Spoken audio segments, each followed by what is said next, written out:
Labdien! Esiet sveicināti visi konferences skatītāji, kas vēro mūs šobrīd tiešraidē un skatīsies mūs arī vēlāk ierakstā. Man ir patiesa prieks jūs šodien šeit visus sveikt un cerams, ka šī konference jums šodien nesīs daudz. Gatavojoties šodienas konferencei, es atminējos savus skolas laikus. Jo nevienmēr esmu bijusi tik entuziastiska un tik izdarīga varbūt. Jā, šodien es pēc savas dabas esmu optimiste un mani vada pārliecība, ka pat ja dzīvē gadās šķēršļi un pat tad, kad viss ir slikti, vienmēr ir izeja, vienmēr ir kāds risinājums. Un, ziniet, patiesībā ir tāda sajūta, ka tādos brīžos notiek lietas, tu satiec cilvēkus, kuri tev apzināti vai neapzināti palīdz. Bet pusauģu gados man nebija šādas sajūtas. Man nebija šī drošā sajūta, ka es varu sagaidīt palīdzību no citiem. Man bija pārliecība, ka tās ir manas problēmas, un man pašai ar tām arī ir jātiek galā. Un es domāju, ka šodien daudzi bērni un jaunieši dzīvo ar šādu sajūtu. Bet mēs projektā Skolu kopienā ticam, ka projekts var dot šo sajūtu, lai bērni un jaunieši varētu augt ar pārliecību, ar drošu apziņu, ka viņiem apkārt ir vismaz viens cilvēks vai ideālā gadījumā vesela komanda, kuri ir gatavi sadoties rokās, lai viņiem palīdzētu. Un varbūt viņiem pat to pašiem nezinot. Un patiešām bērniem apkārt ir ļoti daudz cilvēku ikdienā. Sākot ar ģimenes locekļiem, skolotāji, klases biedri. Viņi satiek cilvēkus interešu izglītības pulciņos, sporta komandā, jauniešu centrā, bibliotēkā. Bet tai pašā laikā viņiem apkārt ir ļoti daudz cilvēku, kurus viņus nepazīst, bet kuri arī ir gatavi būtu gatavi viņiem palīdzēt, radīt labāku vidi viņiem, radīt iespējas. Un tās ir dažādas vietējās kopienas. Un tās ir dažādas biedrības, gan vecāku radītas, gan pašu jauniešu veidotas. Tie ir seniori, tie ir vietējie uzņēmumi. Un patiesībā daudz dažādu aktīvu cilvēku, kas dzīvo vietējā kopienā un būtu gatavi palīdzēt. Un šiem cilvēkiem, kopīgiem spēkiem, tiešām ir iespējams izdarīt daudz. Un patiesībā tāda arī ir šī projekta būtība. Veidot iespēju, lai skola kopā ar vietējo kopienu spēj veidot tādu sadarbību un veidot tādu atbalstu bērniem, lai novērstu riskus, kas pastāv, kas rada viņiem atstumtības sajūtu un kas varētu radīt riskus nākotnē viņiem, diemžēl arī mācības pamest priekšlaicīgi.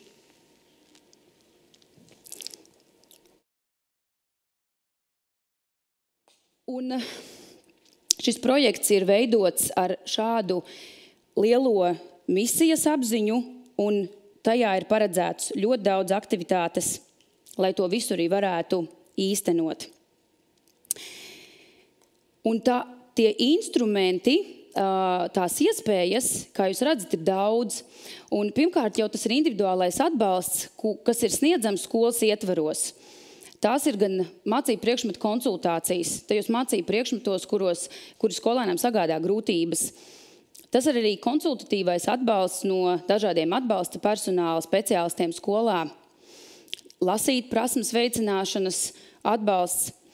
Un šeit ir jau pirmā iespēja, kur vietējā kopiena var iesaistīties atbalsta sniegšanā. Jo visi man iepriekš minētie atbalsti, to sniedz cilvēki, kas strādā skolā.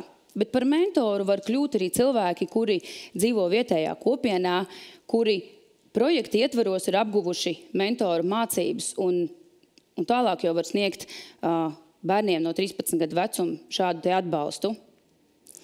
Projekta ietvaros mēs arī izstrādājam rokas grāmatu kā vadlīnijas vecākiem, jo patiesi vecāki ir tā pirmā drošā sala, no kā bērns sagaida atbalstu. Tāpēc mēs arī vēlamies sniegt vecākiem atbalstu. Tajā brīdī, kad bērns un jaunietis saskaras ar grūtībām, tad atbalsts sniedz ne tikai skola, bet arī citas institūcijas, kas vietējā pašvaldība atrodas. Un, lai šajā kopējā sadarbībā nepazustu tas galvenais atbalsts bērnam, mēs izstrādājam rekomendācijas un vēlāk iznosim arī mācības šeit starpresoru sadarbībai, lai sadarbība veidotos tā, ka centrā ir bērns, ka atbalsta pasākumi tiek plānoti bērnam un vecākiem iesaistoties, un lai katrs atbalsta sniedzējs neveidotu savu plānu, bet tiešām strādātu kopā.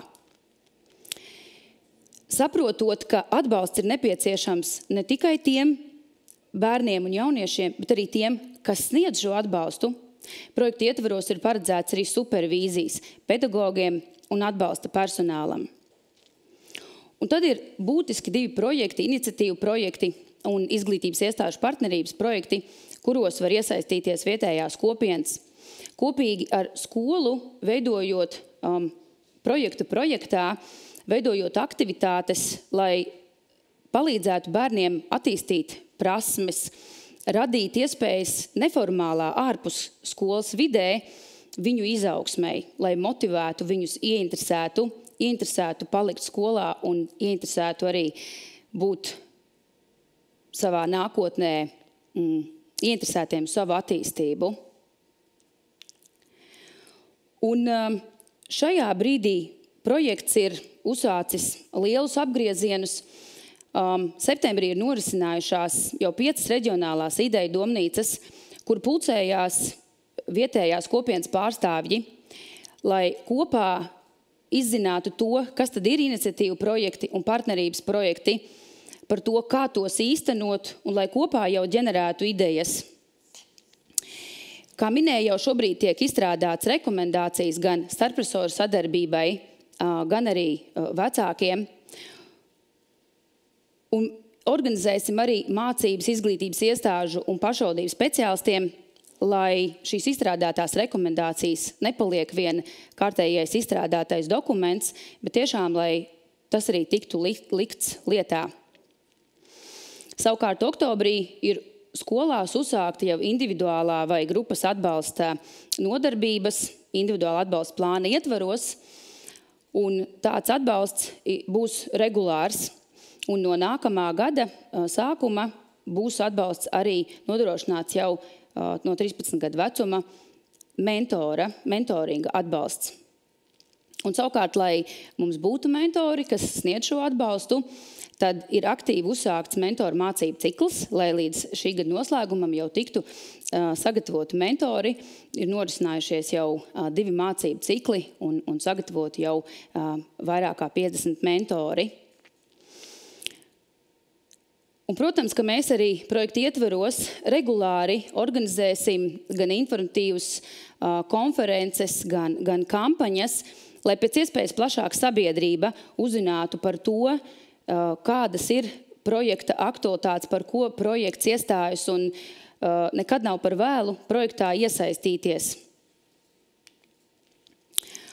Un gribu informēt arī par plānotajām izmaiņām, kas ir iecerētas, jo neskatoties uz to, ka projekts ir uzrakstīts, projekts ir uzsākts, mēs esam mobili un elastīgi un reaģējam uz tām vajadzībām, kādas rodas skolā. Tāpēc ir plānots, un ja ministru kabineta noteikumi tikoties celsties spēkā, plānojam, ka tas būtu jau no nākamā gada sākuma, mēs paplašināsim mērķu grupu. Un ja šobrīd individuālais atbalsts mācību priekšmetu konsultācijās ir pamatā paredzēts 9. klašu skolēniem, mēs šo atbalstu paplašināsim, sniedzot atbalstu no 7. līdz 9. klasei un visos mācību priekšmetos, kuri skolēnam sagādās grūtības.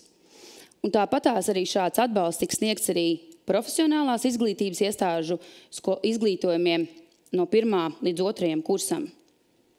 Tāpat sadarbības partneru loks tiek paplašināts ar privātajām izglītības iestādēm, jo tiesa arī privātās izglītības iestādes ir daļa no izglītības sistēmas, kur skolēni mācās, un arī šiem skolēniem ir nepieciešams atbalsts. Jāpiemina, ka atbalsts gan ir paredzēts klātienes formā, jo esam pārliecināti, ka tas ir labākais veids, kā bērnam sniegt šo atbalstu. Un, protams, tas viss nebūtu iespējams, ja nebūtu rasti iespēja nodrošināt attiecīgi finansējumu, un tas arī ir rasts, būs arī papildus finansējums. Un, lai gan mēs šodien neatrodamies vienā telpā, mēs esam katrs sava ekrāna pusē. Es ticu, ka mūs visus vieno pārliecība. Pārliecība gan katram par savu spēju sniegt atbalstu, gan savam bērnam, gan kaimiņu bērnam, draugu bērnam, jo patiesi nav svešu bērnu, un it sevišķi, ja mēs dzīvojam kopienā kopā, es ceru, ka mūs vieno pārliecība par kopienas spēku, par to, ka mēs varam darīt daudz kopā. Mēs kopā varam daudz vairāk ieraudzīt. Mēs varam daudz vairāk iedziļināties, daudz vairāk pievērst uzmanību, apstāties, saskatīt to bērnu šodien tāds, kāds viņš ir, un tādu palīdzību, kāda viņam ir vajadzīga. Un nevis varbūt tādu, kādu mēs gribam viņam dot, bet tiešām redzēt, kas tam bērnam ir nepieciešams. Un tādā veidā mēs palīdzam augt un attīstīties ne tikai bērnam, mēs palīdzam augt arī pašiem sev patiesībā, jo mēs veidojam vidi, kurā bērni jūtas droši, atbalstīti un piederīgi, un tie ir bērni, kas veido mūsu nākotni. Es ticu, ka mums visiem kopā izdosies, un lai jums šī diena ir ļoti noderīga.